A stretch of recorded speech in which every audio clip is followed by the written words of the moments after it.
So for this project, you're going to use size 7 needles and Caron Simply Soft yarn in Plum Wine. You're going to start off by casting on 30 stitches. Now this project can be however wide or long that you're planning on making it. For this one that I made, it's 30 stitches wide. I use moss stitch, which is knit 1, purl 1 for 2 rows, and then switch to purl 1, knit 1 for 2 rows. And you repeat that for the length of your purse. So now once you've got the length you feel for your purse, so mine is about 9 inches long, and to determine what your clutch will end up looking like, you fold your piece of knitted fabric in half and then fold over the top, and that is roughly the size that it will end up. So once you get to the point where you think is how big you want it, we're going to start putting our buttonholes. And the buttons I'm using are these gold ones.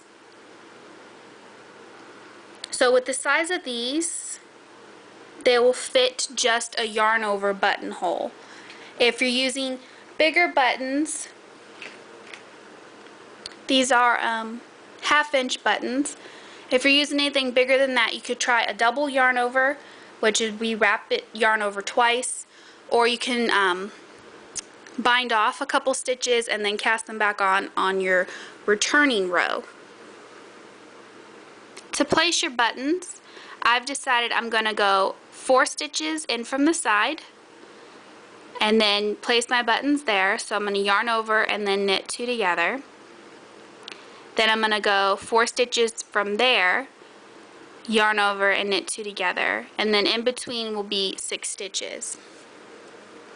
So you're going to keep up with your moss stitch pattern while making your buttonholes.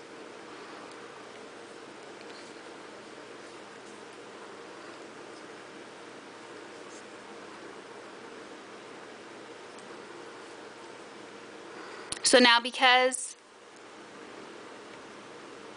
I have to knit 2 together, my next stitch would be a purl if I was continuing in moss stitch, but the stitch from that would be a knit, so I'm just going to continue with the knit to keep my pattern right. So you're just going to yarn over like normal and then knit your 2 together.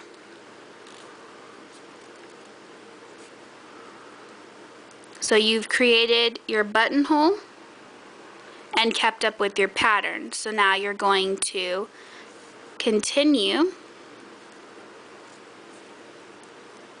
until you get to the next place you're adding your button.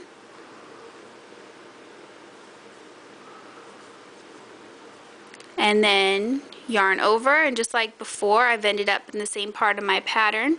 So I'm going to knit to keep it even. And there's my second buttonhole.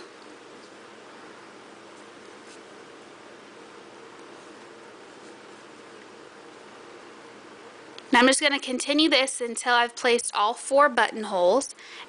Then I'm going to do 3 more rows and bind off. So once you've added all your buttonholes and bound off, then it's going to be time to sew up the sides and weave in all the ends, put on the buttons, and then you have your cute little clutch. Hope you guys enjoyed making this. If you make one, please send me some photos, and I'll see you in the next video. Thanks for watching.